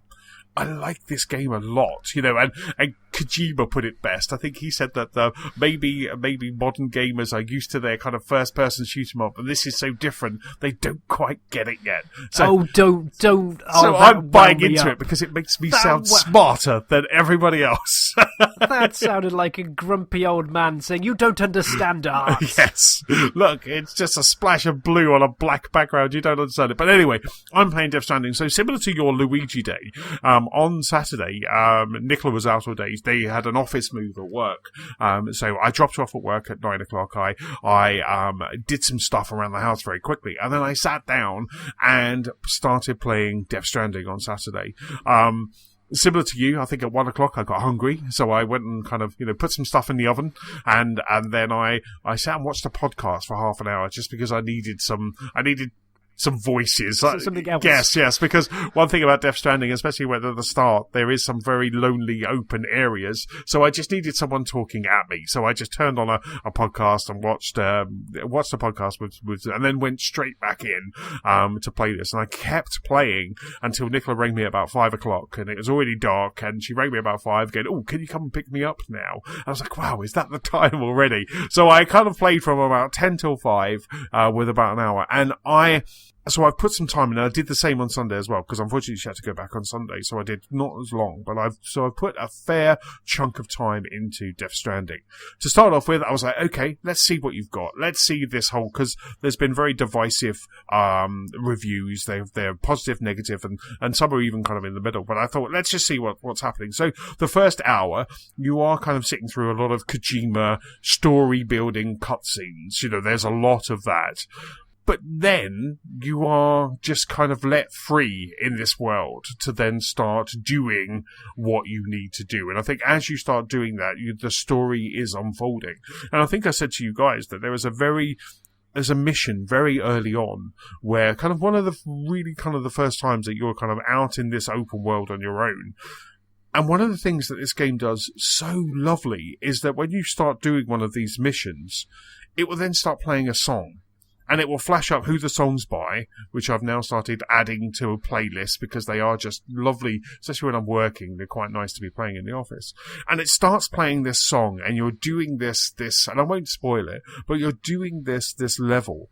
And it made me quite sad. It kind of made me tear up. I felt very melancholy running across this world on my own. I felt very lonely at this point playing this game. And with this music playing, and there was also the story and what I was just about to do, all of that just kind of really did hit me in the feels. And I was like, this game, there's something about this game. And then the more that I played throughout the level and throughout that world, the more the mechanics started to click, the more I kind of worked out that you can auto-load. You go, yep, I'm going to do this run. I'm going to go and deliver these things. I'm going to auto-arrange on my back, because otherwise I'd look stupid. I'd big piles, and there was all higgledy-piggledy. There was some space, and you could just tap the triangle button and you auto-arrange. And then that kind of made me kind of feel like I was more in control. So less of the whole L2 and R2 to just right yourself as you're walking, or holding both of them so you grip down and then you can then start running, and you kind of almost hold both of them. It really centers your core, and then you just start running through this world. And I really started enjoying that mechanic, and going to another section, delivering what I needed to deliver, but then seeing this story unfold because of my delivery, and seeing me kind of level up and seeing more and more happening in this world. And I kind of found that early Saturday, I think I might have messaged you guys going, I've just had a day, and I like this game. There is something about this game that I really like. And I tried to show Nicola when she got home, and she was like, this is weird and strange and creepy, and I don't get it. Because I think as I was showing her, it was one of those bits where it was raining it was raining kind of the black goo, and I'd made a noise. So I put my hand over my mouth, and she was like, because Norman Reedus, your character, starts to almost kind of like, when you hold your breath and you put your hand over it, all you hear, especially if you've got headphones, all you hear is him just gagging for breath. So you let it go. And so Nicola went, stop that, because it's kind of freaking me out. So I stopped that. And then obviously those things came from the black goo to try and pull you down into that big black puddle. So she was like, no, I don't get your weird, lonely walking game, and then she walked away, and I can see she only got a window to it. But I just absolutely love this game. And then later on in this game, it starts to open up, and that, I think, for me, is the genius of this game. But how far are you in? So was it today you started playing, or? Yeah, so I caved. As I said earlier, I think a lot of what I'm in, I'm very much interested in the mechanics of things nowadays. So I really, and I will stand by this after 2 hours of the game that I played, I am not in this for the story, because it is already winding me up in certain ways. And some of that could be from, I guess, prejudgment of it, but I'm 2 hours into the game. I've probably played for about 25 minutes to half an hour of those 2 hours, or at least that's what it feels like so far. And so I'm feeling slightly resentful that I have had to watch so much, to the point early, because I worked from home this morning and had lunch here and then drove into work. But I was there at the end going like, just finish this cutscene. I need to go to work. I need to go to work. Will you just finish? So I hope it's saved. But so I'll get my snark out of the way first. Like, I am put off by the fact that Monster Energy drink seems to be a liquid in this world, and like that is such utter bumpkin that I think breaks so many illusions. Like, you're saying like everything else has fallen apart, and this is the one that survived. And I know this is like this will be my hill to die on for the time being. Like, you look at something like Blade Runner, and it used advertising, I think, in a beneficial way. It grounded the world, but it did more than just a headline promoter. It had various brands. Yes. This stands out because it is the eyesore and the anomaly and just the lone example of it all. And I know it's trivial that, like, in the grand scheme of things, there is just one can of energy drink winding me up in this giant game. But it's just, I think it's set me off against everything else. Like the fact that he doesn't seem to be able to do subtlety when it comes to naming. Yes. You've got the mortician that's called Dead Man. Yeah. And you've got the person. So he's a participant? What's the name of porter? No. The fact that he can come back to life. Oh yes. Oh. So there's a certain name for the characters because they can effectively regen. Yeah. Which is cool because that obviously builds into the game mechanic. And you meet another one of you that's like that, and he's hard to kill man. And like these like sound like really bad Mega Man bosses. These sound like I invented superheroes when I was 5. Yes. And I know full well there are going to be long explanations of why these people are called this, despite me understanding it already. Anyway. Fragile, whose skin is very fragile, so she's called Fragile. And you just straight away, and it's just like, yes. I'm already getting, my back is already up about the story. But then the actual concept of it, like what won me over to the whole game is just looking at how different certain elements are. And I am glad I did a lot of research. I think I waited for a couple of you folks to get it, waited for like a lot of the previews to come out, because just listening to outside of all that extraneous noise, and it might improve, but just the serenity of walking down a hillside, just trying to balance yourself, and just that solitude and that feeling of trying to get from A to B. That's what got me. Like the first 15 minutes with the controller in my hand, where I was just trying to come down this beautiful green landscape littered with rocks, and given more controls than just simply the joystick. As you say, you've got to try and balance the pack on your back. Yeah. Maybe you've got to try and scan the area to find out how deep the water is. You can get pushed over. Yes. You can fall with your momentum. And there's just such elegance in those systems. The fact that you have an adrenaline meter. When you come out of combat, you are hyped. Yeah. And so you might heal quicker, and you might be able to do more for a short period of time, but then you crash. That is what's got me interested, and this is what I want to try and explore over the coming hours. I want to delve into these systems, and this is what won me over. This is what you and Rob and everyone else has been playing it. Those are the bits that I took. Yeah, absolutely. You know, it's the fact that kind of Rob said to me the other day that I didn't know this, but he was saying that if you do really well on one of your deliveries, you get a star. So I'm getting probably the awesome level for all of mine. So that's happy. I'm happy with that. You know, I'm like, yeah, awesome, yeah, fab. But if you do really well on your delivery, you get a star, and that star appears on your clothes.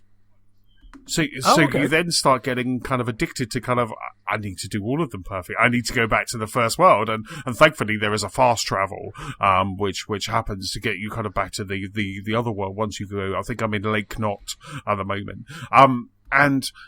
And just seeing how you can improve on your deliveries. And as you say, like you can topple over if you don't pay attention to it. And there's some deliveries where you have to make sure they're delivered perfectly. You know, they are fragile. You can't fall over. You need to make sure you've got that, or you need to make sure you've got some spray that you can spray on the deliveries as well to kind of, you know, repair them. And there's all of those things. So you really feel that you have to be slightly encumbered by things that you need, ladders, etc., as well as your delivery. And it's just all of that together where I just absolutely love it. But for me, and it's probably later on from where you are, so I won't go too deep into it, but where this game just suddenly just clicked so much, and I just started to enjoy it even more, is when I started coming across other people's items. So I've put a ladder. One of the places you need to go, there's a shortcut. So I put a route down, which led to a ladder, which took you up to this hill. So I did that, and then suddenly you suddenly see that people are liking your route. They're using your route. You're using your ladder. So that ladder that you've placed on that server, people are using, and you're liking. And suddenly I didn't feel so lonely anymore playing this game, because there was all of these people doing that. And you can, when you're in the world, you can actually press down on the little square bit on the controller, and he will shout just go, hello, you know, and occasionally Mario? Yeah, Mario! And occasionally you'll get a hello back, because maybe there's another player which is close to you. So it's sort of, wow. I'm Sam too, you know, and it's that sort of stuff that I just absolutely love. But so I've been leaving lockers, and one of the great things about this game is you see loot on the floor. So there's a package that someone maybe have come across someone and they dropped it. So they dropped a package. So I'm picking that package up and then either delivering it or placing it into a locker.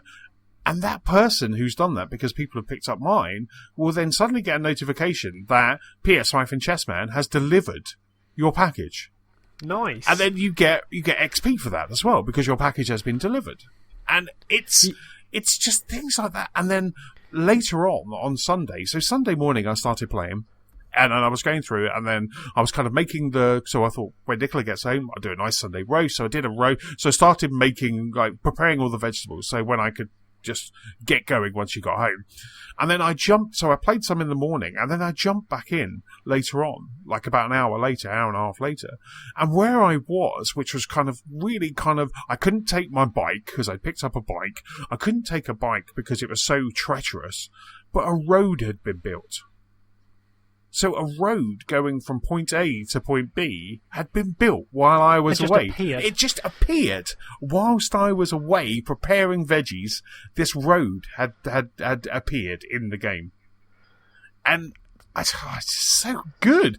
Suddenly all those bonkers interviews that Kojima had, saying this is, everybody's stranding, you'll all be stranding, combining it. Suddenly, okay, there was a little bit of fluff there, but suddenly they all started making sense. And this game started making sense. And it hasn't annoyed me yet. I do like the story. I understand where the story's going, and we've got to connect west to east, and we're trying to, kind of rebuild America. And it does kind of make you laugh a couple of times, especially what's happening in the world right now, and you've got to do this. So and the Monster Energy thing, and the fact that there's one animation when you drink the can as well.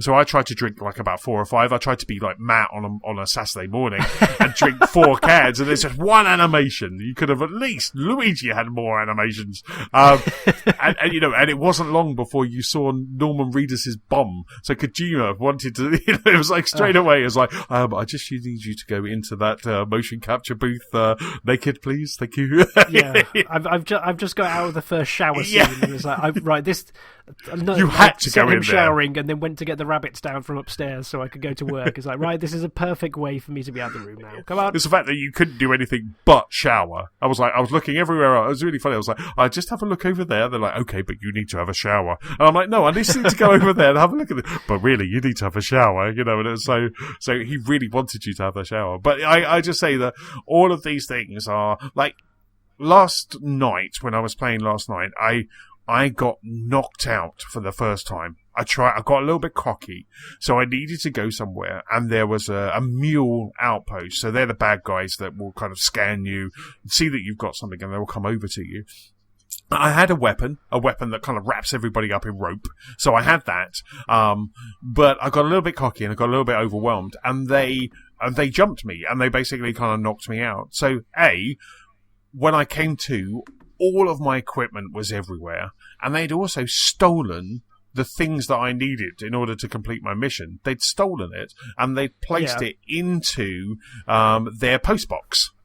So I had to then spend a good time stealthily trying to go round to this postbox, finding my stuff, getting my stuff back. I managed to steal one of their lorries, their jeeps. I managed to steal that, and then kind of take the post office wagon. Exactly. Wagons, yeah, I've got a big red post van, and then I managed to kind of take that over and recharge it. I built my own recharge station, and then recharged it, and now I'm ready to go back. But just the sense of loss that I felt because when I got knocked out, I put my controller down. I was like, oh, what has just happened? Have I lost all of my equipment? Can I not do this mission anymore? But luckily, I could do it, and I just had that kind of, but it was, I just think this game is awesome. I just really like it. Like I say, the mechanics, the world is stunning. When you look across those vistas, I've put a couple of pictures. There's no photo mode, much to everyone's relief. There's no photo mode, but I put a couple of pictures of me just kind of walking, and it looks absolutely incredible. It's just a fantastic looking game. Yeah. From my very early looks at it as well, I quite appreciate the fact that it doesn't seem to want to try and vary the biomes massively from the start. Like, you look at it and it seems to be, this looks like, like the Peak District. Yeah. And they go in on that, and there's not the fanfare of, like, we're extrapolating out for snow at the top and, like, big grassy plains. It just tries to recreate a normal mountain. Yes. And I think it works so well with that, because that's just that style. Like, it's so rare that you actually see that in a video game. And it's, rocks dotted everywhere that must have been very nicely strategically placed. Yes. Just for the challenge and the difficulty. But it has a look. it has something that's quite strong and confident in its simplicity in some ways. Yes. I think there was one bit where I had to go to a distribution station, a disk station, and I kind of thought, right, okay, this is the best way. I was looking at the map, I was thinking this was the best way for me to get there. And I continued walking, and then I got to almost a cliff edge. And I was just like, oh, damn it, what do I do now? Do I just go back and work my way around, or do I slowly try to just kind of go down? But as I was going down, I was distressing my BB. So the BB was getting distressed as I was going down because I was falling, stumbling. So I had to stop at a plateau every now and then, kind of get the baby out, kind of like shake kind of gently soothe. Obviously, you don't shake a baby, but gently soothe and gently rock the baby to kind of make it happy and get it back up. Because obviously, if the baby gets too distressed, it then starts to flash, and you could have a catastrophic event could happen if you don't kind of keep that baby happy. So I was doing that, but I found myself there. It almost felt like I was cheating the game just doing this, just trying to kind of fall down this cliff rather than, because I didn't have any ladders. I couldn't put a bridge down. There was all those things I just didn't have at my disposal. But it felt tough. It felt like that I'd gone against the terrain, and it felt like it was a tough thing to do. Yeah, it looks like it's going to be one of these that just keeps bringing up little stories like that, or maybe elements of overcoming adversity or just meeting it with people. I think this is probably what it won me over, like the idea of that solitude, but also that marvellous of just meeting something in the middle of nowhere that's going to change everything. Yes. I mean, the funniest thing that I've seen so far is when you get to it, people can just leave signs. So there's been lots of no peeing signs being left everywhere. And people kind of like to get lots of likes. So people have been putting their signs just at the top of when you come out of your station, just as the spawn point. Yeah, on a spawn point. But I feel that every time I go past one, or every time I use a bridge or a recharge station or whatever, I give it a like. So as I'm coming out, I'm almost like high-fiving that person as I'm going out. I'm just hitting down, giving them the like, and then kind of continuing on. So I kind of like that. But the one that made me chuckle is there's one of the badges, or one of the little kind of things that you can leave, a sign you can leave, is like little mushrooms. So you'll start noticing these little kind of hazy kind of mushrooms everywhere, and that's because people are just leaving them. And I just think it's quite nice. It's quite cool. I did get to one point, and there were so many signs. It was like being in Times Square. There was just like, I was like, okay, guys, we're too many here. There's too many here. But I understand, and I haven't got there, but I understand there's something called Timefall, and it will actually kind of take all of those away. So I don't think it's kind of, if you join this game 3 months' time, you're not going to go into a game that has like roads everywhere and it's really easy to complete. I think it's tied to your level, and also every now and then the servers will kind of refresh. Yeah. I, as far as I understand it, it's a really nice way of just metering out content. Yes. So I guess with whatever seed you've got on your server will pull in certain people's bits and pieces. But then also, when the game is, a year old, it'll have so much stuff to pull from. Yeah. And it'll just be like a little random selection that'll sprinkle on people's servers at that point. Oh. Yeah, it's lovely. It's so good. I want to... I've got a busy few days, but then I'm looking forward to jumping into it a bit more. Just get past those cutscenes and actually play some games. Yes, and like I say, I think once you actually do get out into the wild, and once you do actually kind of start playing that, I've had one boss encounter which felt weird because this game doesn't feel very video gamey. But then suddenly I came across a big boss. Where Troy Baker's character came out, and then I had to kind of take out this boss, and I really enjoyed that. But it didn't feel. It felt weird. Like suddenly I was playing a Metal Gear Solid game. Suddenly take you out of the experience. Exactly. Because I went for this gorgeous walking sim, which was kind of panging at all my feels, and then suddenly I was playing a video game, but it was good, when I finished it, and it was really good, and it just progressed that story. And I've kind of felt that you kind of, once you get past that main bit, there was chapter 3 is a little bit cutscene heavy. 2 isn't too bad. The start of chapter 3 is a little cutscene heavy, but then after that you're kind of back into kind of, here's loads of areas that you need to explore. Thank you for the warning. Yes. So don't think, oh my god, this is it, because 2's good, 3 is a little bit heavy, and then 4 I'm just on. So it's just, but like I say, I don't know about you, but when do you put down a path? So if you go, I've got to go there, I've got to put down a path. Oh, yeah, I I really like that concept, the ability to just chain checkpoints together. Yeah, the couple of times I've been out that I can do that, just being able to work my way up and down the ridges ahead of time, that's a really nice addition, rather than just the single checkpoint, head here. Yes, so it's quite nice. Yeah, you just kind of do multiple, and then what I find is once I've done it, I then delete that path as well, because I like my map to be as tiny as I can. You know, so I don't know any confusing lines. But yeah, I like the fact you can actually track you'll retrace your steps through the scanner as well. Yes, and you can just see where you've been. Nice touch. Yeah. And at the end, once you've done one really made me chuckle because I went a bit off the path. So it's when you deliver a package, it will actually show you how many steps, and it will show you kind of how you got there. And one just went on for ages because I really did kind of like go around I think I was trying to avoid the rain, and I was just moving around. So one just kind of, it was like it was counting up for ages, but I didn't want to skip, and it just kept going, like how many steps I'd done. So it was just, but it's fantastic. It is superb. That's Death Stranding. Good. Looking forward to going more then. Yes. I've got Star Wars in a couple of days, as I was saying earlier, but it's kind of like I've got to play Star Wars and then kind of get back into Death. That will be the true test of Death Stranding. Will be going back. Can you remember all the buttons by the time you've come back from your lightsaber? Yes, indeed. Right. That's what we've been playing. That was quite a big one. Wow. So many. So many good games.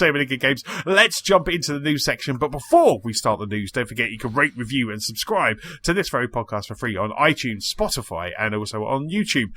In the news section this week, Stadia announces its launch lineup, Sonic gets a facelift, and Star Wars isn't coming to EA Access. But James, the first piece of news, sir, is with you.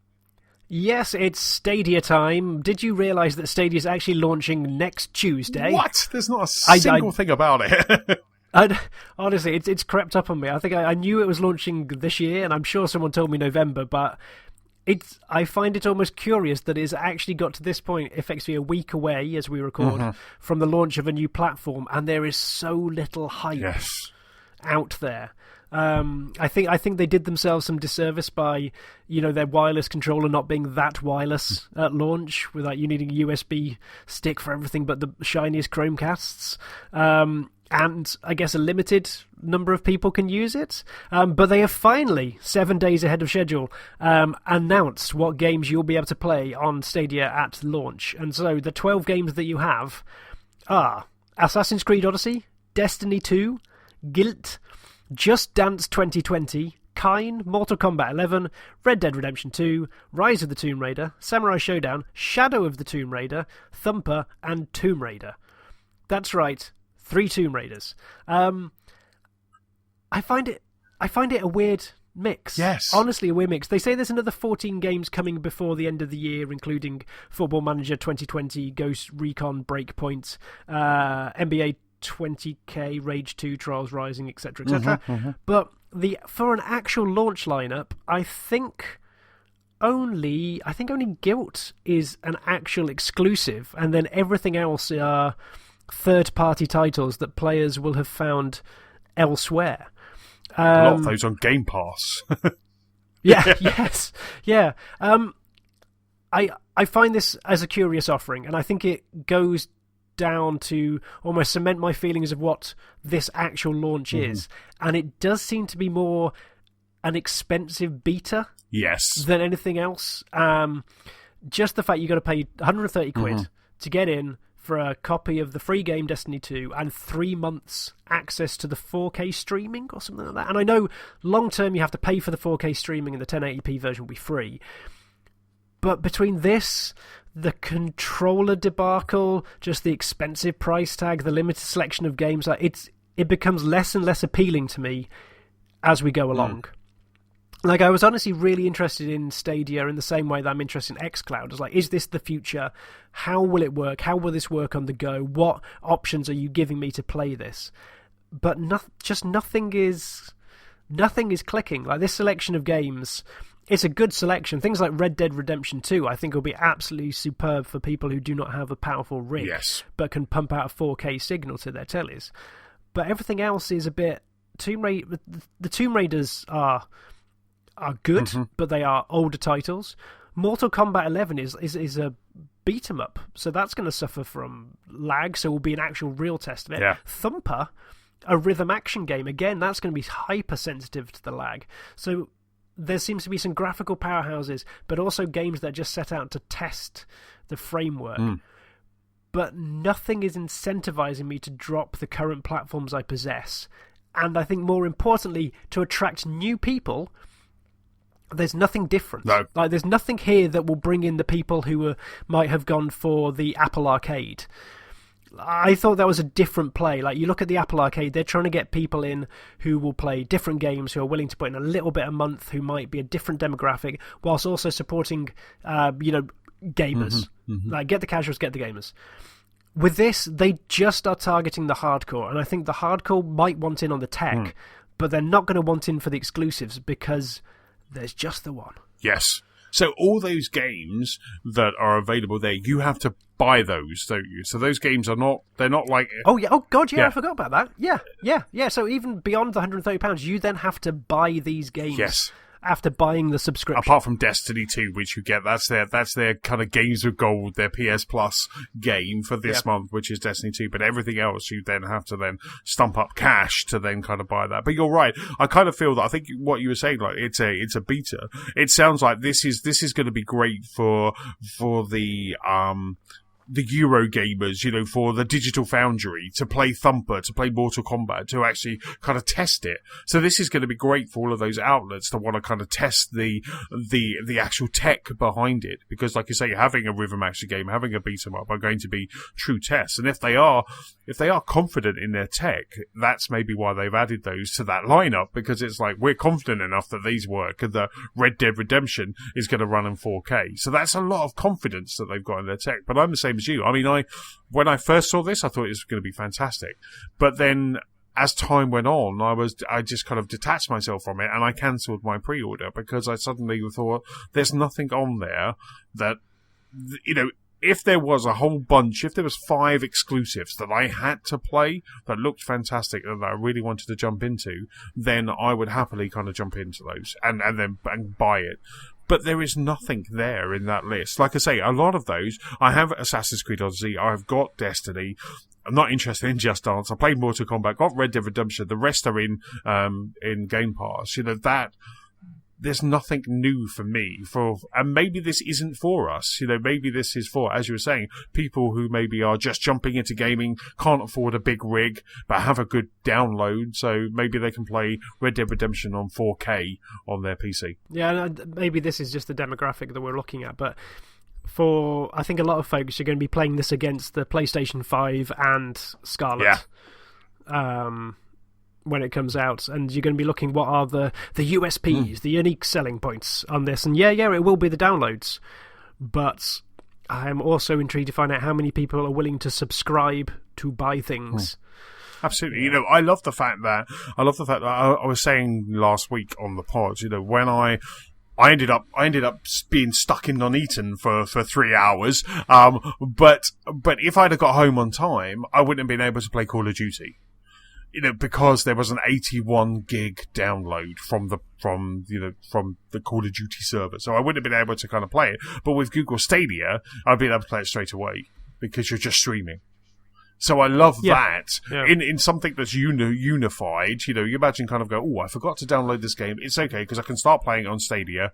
And I'm sure that when PlayStation 5 and when Xbox Scarlet comes out, they're going to be thinking about that. I think Phil has already talked about, and Sony have already talked about, the prioritization of what you want to play. For me, it was downloading the multiplayer when I just wanted to play the single player. So if it could have said, here's a single player campaign, it's 40 gig, I'm going to copy that to your hard drive, download it, everything's done. While you're playing this, I'm going to download the multiplayer. That would have been perfect. Well, with Google Stadia, it gives you that option because there's no download. You are just jumping straight into that game. So I can see where this tech works. I can see where, and I think you touched on it there. xCloud for me is far more exciting than Google Stadia right now because it's got, when it rolls out, which hopefully on Thursday we'll find more information about it, but when it rolls out, I might have my entire library on xCloud. So all those games I've got in Game Pass, all those games I've bought, Star Wars Jedi, whatever, I'll be able to play in xCloud. So for me, that just it seems like a better version of Stadia. Yeah. I guess this is also maybe the same sort of angle where Microsoft came to the console market almost like, what was it, like 18 years ago? Because you were basically up against Nintendo, Sega, and Sony, I guess, as it was at the time, and you go, these Johnny-come-latelys, what are they up to? So we might be pleasantly surprised, but I think we are now also got the weight of a digital back catalogue to contend with. So actually there's that shifting space that wasn't the same almost 20 years ago when the original Xbox rocked up on the scene. But I almost to link to one of your points, I'm intrigued to find out whether we find out more about xCloud this week with XO19 as well, because obviously there is the open. No, it's open. I guess like selected people are playing the beta or alpha, and I think for xCloud. And whether they're going to roll that out more, whether they're going to announce a pricing structure to it, because I guess at some point in time you will have to pay for xCloud or for Sony's equivalent as well, because there are servers running these things, and the same with Game Pass and Xbox Live. You know, you pay a sub for it. With PlayStation Plus, you pay a sub for it, but it's now you've got something in the market. Now you're seeing what people's reactions are to it. Is that going to be softened because we just happen to have a digital catalogue we can play from already? You know, I kind of, for me, I have a feeling that xCloud is going to be included in Ultimate. I think for the rest of this generation, maybe they'll kind of mix it into the Ultimate, because that Ultimate seems like you can play on PC, you can play on your consoles, you've also, you can play on the toilets. Exactly, and now we'll give you xCloud as well. So I'm really looking forward to Thursday, because they have said that there is. I think I'm just looking down Major Nelson's feed, because there was a whole thing about kind of what they're doing, and they have major announcements for xCloud. So if that is finally they're going to kind of come to their senses and have iOS beta. I still think this will be in beta, but they'll open it up to more. It'll be like, we've done so well where we are. We are now opening this up to more and more people. That I think would be fantastic. It would definitely make Stuart and I happy. I think still, out of all of the guys, I think I'm the only one that's in that beta at the moment. Out of the rest of them, yes. Yeah. So it's quite, so it's just, it makes me laugh. It makes me chuckle. I had to borrow an Android from my good mate Dean, just so I could play it. I'm like, what is this thing? So got images of you just holding it the wrong way up to begin honestly, with. I thought he was going to punch me. I was like, so how do you do this? But and it's such a great piece of tech, and I can't wait. Just like scrolling down Major Nelson's Twitter feed, he's testing out xCloud in his hotel room, playing Sea of Thieves right now. So that was an hour ago. So it's just things like that which I just kind of really love, and I love the idea of all of xCloud, and I just kind of feel that for me, I think that's going to be more interesting than the Stadia at the moment. Like I say, I can't wait for next week. Outlets starting getting it, the normal kind of your Giant Bombs, your Eurogamers, the IGNs, and actually just kind of really kind of jumping in and testing Stadia. Yes. But if only there was a way to find out more about xCloud this week, Anthony. Oh, and there is... Gorgeous. There is... I offered you that 2 minutes ago and you didn't... I know, but I was just... You served it up, and I just brushed it aside, but then... I can't do segues, Thomas. I can't do segues. Right, so this week we have in London, we've got XO19. I think myself, Stuart, friend of the show, Manny, and also much... and now, once mentioned, Wee Men are all going along to... Friend, third time removed. Yes, exactly. We're all going along to Scream at Phil Spencer for a couple of hours. So we're going along... Have you seen my haircut, Phil? I love you, Phil. So we're going along to XO19. So Stu and I will be jumping on the podcast next week to talk about XO19 and our experiences there. But what they have said, and hopefully I'll be editing this pod straight away tomorrow, so this will be up the day before XO. So it's worthwhile jumping in. This will be 12 12 p.m. Pacific time, 3 p.m. Eastern time, so the US, and 8 p.m. GMT. So they're going to be kicking off an Inside Xbox, which they are saying is the biggest Inside Xbox that they have hosted this year. So Inside Xbox will be jam-packed. This is from Major Nelson again. Will be jam-packed with news for all gamers, including 12 games from the Xbox Game Studios. Yes, that includes brand new game reveals, plus big news on Game Pass, Project xCloud, and much more. Inside Xbox will welcome representatives from onto the stage from Rare, Obsidian, Ninja Theory, In Exile, Mojang, and Xbox Publishing, to name just a few. So you can expect some new titles from that kind of group. We will also get to see what our friends at Respawn Entertainment, Star Wars, Annapurna Interactive, Devolver Digital, and other studios are working on. They're not going to spoil the surprise, but they have a lot in store, and that's from Inside Xbox. So that's Thursday night at those times. It also continues to go on Friday and Saturday. There's more sessions, and right now I think if you go into the Xbox event app, there's a lot of redacted in there or nothing. So there's obviously a whole bunch of games that they're going to be announcing, which I'm quite excited about. It's always good to get new reveals. Hopefully there'll be some that are instantly in Game Pass, so on the way home, Stu and I can download them, even though we won't be playing them because we'll be getting home just in time to play Star Wars. So we'll have a burger and then we can play Star Wars. But it looks like it's going to be a whole ton of fun. So it's in Stratford, it's in the Olympic Park, James, where you were earlier last week, and it's going to be there. I think we're getting there about 6. The whole thing starts. It's a whole kind of a little mini EGX, if you will, where there's going to be lots of booths where you can play. I've got my eye on Battletoads from Rare, and also the Flight Simulator as well. I want to have a look at that. And see how bad I am at flying. But I want to kind of have a look at that because that's supposed to be quite a thing to see. You know, it's supposed to be quite stunning. Yeah. I've heard good things from a couple of friends who are into the flight sims. Right. Just hearing about how it pulls the data from the satellites to just spread around the world. Like, I think the download size for the game is like a few gig, but then you're just streaming all these 4K textures to pad out the States or UK, depending on where you're flying. So that sounds incredible. Wow. I remember playing the flight sims with on my first PC back like in the mid-90s, and it was just flat planes with rough field colours over them. So should be an interesting twist if they are pulling straight from, Bing Cloud. Yes. So they're the couple that I've kind of got my eye on for the booths that are there, just to kind of jump in and have a look at those and kind of play a bit of those. But we're expecting lots of things. Obviously, there's lots of rumours that are circulating. There's rumours that we'll get maybe a Fable. Every time I say that, I just sound like Peter Molyneux. A Fable with a dog. Imagine you're a tree. You can plant the dog, and it turns into an oak tree. Yes. And then Milo comes. No, and then so there's rumours that we might get a tease of Fable. And so that Fable, that's kind of what's kind of circulating around on the Reddits and such like, that there could be a bit of Fable. Obviously, because we haven't heard anything from Playground Games for a while, I've got my money on a London DLC for Forza Horizon. Just because we don't have anything from Forza for another year, I've got my money on a Forza London DLC.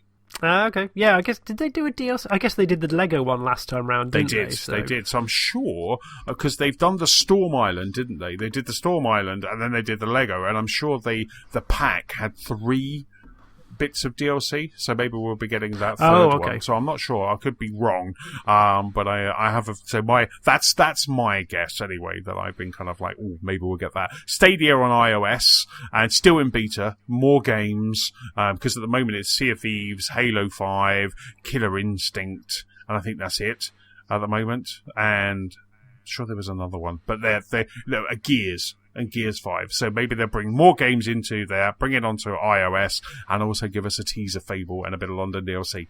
That's my prediction. Excellent. So we will see next week. Yes. How right you were. So will you be watching at 8 p.m. on Thursday, trying to spot the 4 of us? There he is. There he is.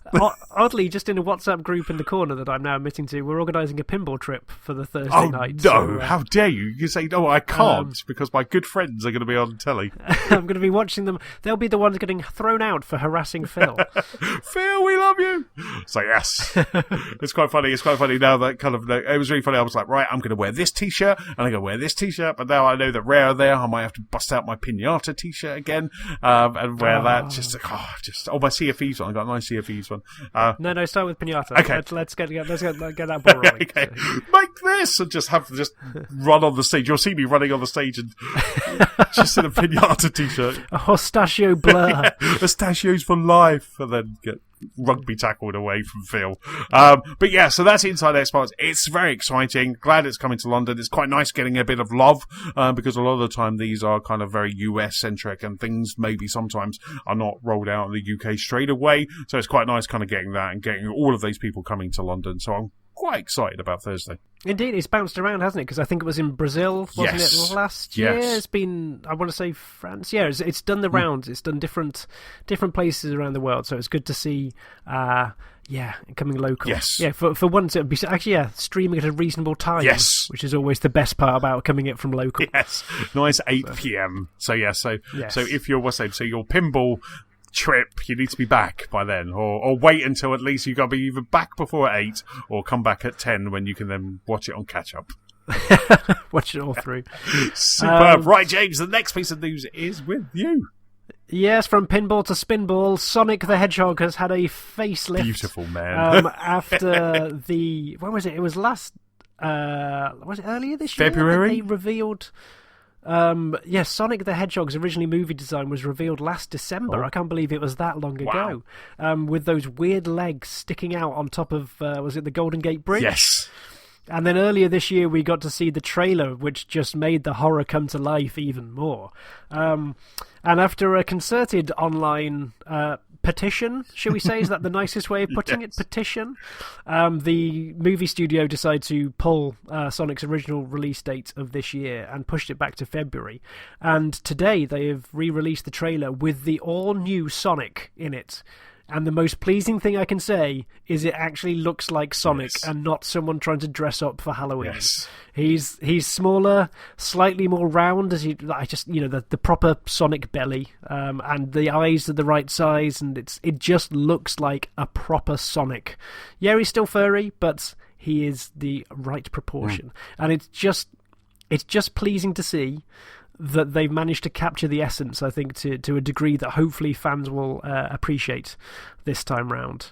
I'd be very intrigued, actually. Part of the reason I put this down on the news story, because I want to find out if the actual story of the behind the scenes ever comes to leak, about how badly people were worked, how hard they were worked to get this done, because obviously this doesn't come for free. There are people who have to put hours into changing Sonic. There are people having to put hours into re-editing, I guess, the footage as it goes along. So I wonder if we'll ever see the light of day, or what the actual human cost / financial cost behind the scenes of this revamp was. That would make a really good documentary on the Blu-ray, wouldn't it? Just kind of them go, right, we're ready to launch, and they launch that trailer, and then they just see all of these comments. And then just them kind of fades to black and white as they all just kind of look for launch. But this is, the CGI team behind this, in that space of time, they must have just been, like I say, they must have just been working non-stop to just replace every scene from that. Yeah. It's not like a search and replace, you can't just say find this and replace it with this. It's just, it looks, even the face looks better. They've obviously have the parameters they've got to work in, but they've rounded his mouth and made it, because before it was like this light grey, horrible furry thing, where now it's proper, as you say, it looks like Sonic. Yeah, there's a few side-by-side comparisons, and I think until you see this one, you don't realise how bad the last one was. You look at it and go like, oh yeah, no, that's good. I can't remember. But now this is out. I still look at the trailer and going like, I still don't think it's going to be a good film. No. It looks like it's a mascot. Just like I throw in any sort of like substandard Pixar movie that just happens to have an animal trying to save the world, and I still fear for the quality of this movie. because it looks like there's a lot of jokes and maybe a lot of lightness about it, and so I hope that shtick, that Sonic touchstone points, who knows if he's going to have a chili dog, will actually be able to carry it. Because at least Detective Pikachu, I thought managed to actually work, as there was such a world that it could live in. You know, it survived with the nuances in the background, being the Pokemon that you could see, or maybe the trainers, or just the blending of humans living with the Pokemon. With Sonic, I don't know if there's that much that can stand on its own if it's Sonic in the real world. And so it's got to be either gag fest or action, and yeah. Yeah, I watched the trailer and I was like, yep, they've done it, they've nailed it. But I'm still not. When I saw Detective Pikachu trailer, you know, we had my nephews over for the weekend. We went the kind of first weekend. You know, I really wanted to see this, and we've actually been kind of toying with watching it again. Now it's on like Apple TV. You know, it's like, oh, we need to watch that again, that movie. You know, but I can't see myself doing that with this Sonic movie. You know, even it's not something that it's probably something on a Sunday afternoon when it's on Sky that's kind of the relegation that it has. You know, that maybe I'll watch, but it's just. Yeah, there seems to be a lot of jokes. I'm sure it's going to make a lot of kids chuckle if they know who Sonic the Hedgehog is. But I just, I'm just so glad is that he it's... in Fortnite? Yeah. Oh my God, there'll be a Sonic Fortnite crossover, won't they, just before this movie comes out? Oh, but yes, there's going to be something horrific like that, isn't there? Big Green Hill Zone in Fortnite or something like that. Okay, I'd actually go to see that. I just imagined again everyone dressed up like the original Sonic, like the original movie Sonic. That's some sort of horror game. But yes, so that's coming out in February next year. Something else coming a bit sooner though is Jedi Fallen Order, but. Anthony, it's not coming to EA Access, I hear. No, it won't be coming. So normally, right about now, we should be enjoying a 10-hour early access of Star Wars Jedi Fallen Order. Because what happens if you're an EA Access member, you get these 10-hour trials. So it happened with Need for Speed Heat, which was the fastest I've installed and uninstalled a game in my life. You know, that was like, I played one game, went, what the hell is this handling? And then I just uninstalled it. Thank you very much, EA, for that 10-hour, trial. I didn't even use it. I probably used like 10 minutes. But right now we should be enjoying a Jedi Fallen Order, trial for 10 hours, maybe the first part of the story. I think that's what they did for Star Wars Battlefront 2. We had the first chunk of the story. But what they have, so EA came out this week to just say, kind of, just as we were getting very close to that time when they should be kind of rolling it out, they said that they have declined and they've decided not to let subscribers have an early access to Jedi Fallen Order. You still get the discount for being an EA Access member, but they said for quote-unquote risk of spoilers, we have opted out of the early/timed access play first trial to reduce the risk of spoilers. EA said instead, EA Access members will get these exclusive cosmetics for your droid and for your ship and for your lightsaber. So we're not getting that trial. They're trying to get everyone to buy this game, but instead they were getting a bit of cosmetics. So I thought it's quite interesting, considering we had a story in Battlefront 2, but we got to play the very first kind of section of that story. Yeah, I guess with Battlefront though, it's got a massive multiplayer section on the end to ensure it can try and snare you for longer than those 10 hours. Yes, I don't think I've got any qualms with EA doing this, because I guess they never say it's never set in stone that all games will have a 10-hour thing, and I think it's right and fair that, especially a single-player narrative game, that I don't know the length of it, but I guess if you put your mind to it, you might be able to chug through it in 10 hours. It's all well and good for it. I think as long as it does come to EA Access within, like the 6 months or a year or whatever that time frame is for usually their sports games or so, I think fair enough. You've obviously missed the initial market there, but also fair play for them to try to give some actual incentives for the free accessories and still give the discount. Yes, but like I say, I think you get 10% off. So, what with the 10% for EA Access, and also I had a whole bunch of quests from Xbox that I cashed in. This kind of took this game down to, I think, like a £40 game for me when I pre-ordered it, so which was great. Yeah. I think having just picked up Death Stranding and not being the biggest Star Wars fan, this is one I am definitely going to sit on and wait and see how it fares. But, actually my EA access has elapsed. Yeah, I think I finally cancelled it. Cancelled it. Just about the time I might actually use it. So did you jump into the Madden 10-hour trials kind of every year just to see what was new? Yeah, I think it was the Madden and FIFA just to do I want to spend my money on another full version of this every year? But yeah, this will have to wait. Yes, absolutely. I mean, because as you say, this doesn't tarnish the fact that we've got Jedi Fallen Order, Star Wars Jedi Fallen Order coming out in 2 days' time. But it's just interesting because I was started thinking over the weekend. I was like, do you see where is it? And I think, correct me if I'm wrong, James. I think Manny got a message, didn't he, say, your EA Access Star Wars starts now, and then he got another message going, sorry, that wasn't meant to be sent. I think he put that on our WhatsApp group, didn't he? Oh yes, yeah, we commented that someone on Xbox or EA must have had a slapped wrist for taunting people with that. Yes, it must just be on automatic play though. Here's a week beforehand. Here's your automatic trial. It's oh no, forgot to take it off. Yes, it's we've sent those out. Thank you very much. I'm no, they're not supposed to go out. So it was. I think it was Monday morning. So someone didn't have a good start to the week. I think it was that. So, but. Like I say, it's coming out in a couple of days' time. We probably should start getting reviews dropping very soon. We'll be talking about it next week because I know Stuart and I are quite excited about it, and we're going to be jumping in. So we'll have EXO and Star Wars next week. That's what more could you want? But for this episode, that's about it. So huge thank you for listening, James. Big thanks for pulling up a mic. Thank you. And remember, we have already etched the Game of the Year trophy, so do not be changing it. Next week with Stu. Luigi's Mansion 3. Game of the Year sorted. We're getting out in front of the noise. We've already kind of called it, so it's fine. And don't forget you can keep up with us at gamersoflostspark.com. You can also find us on Facebook, on Twitter. We're at LostSparkPod. James, where can people catch up with you?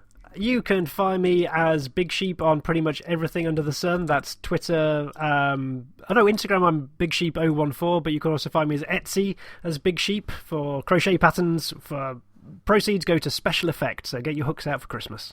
Excellent. I'll stick a link in the show notes as well to your Etsy page. For me, I am Chessman on Xbox Live and Nintendo Switch, PS-Chessman on PlayStation Network, and Chessman UK on Twitter. Don't forget, if you have any feedback or any questions, please send that to our email address. That's feedback@gamersoflostspark.com. James, that's about it. Say goodbye. Goodbye, everyone. Bye.